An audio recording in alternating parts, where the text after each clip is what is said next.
তৃণমূলে নবীন প্রবীণ তরজা অব্যাহত রয়েছে। আর এবার বিতর্কে অশোকনগরের বিধায়ক নারায়ণ গোস্বামী।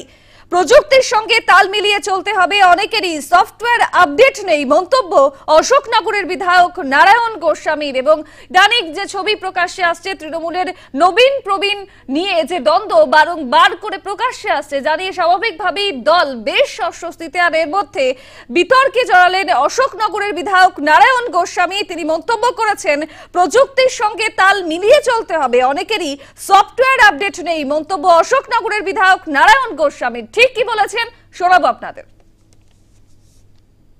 বয়সের সঙ্গে, সমাজের সঙ্গে সময় রেখে, প্রযুক্তির সঙ্গে তাল মিলিয়ে আপনাকে পলিটিক্যাল পার্টিও চালাতে হবে।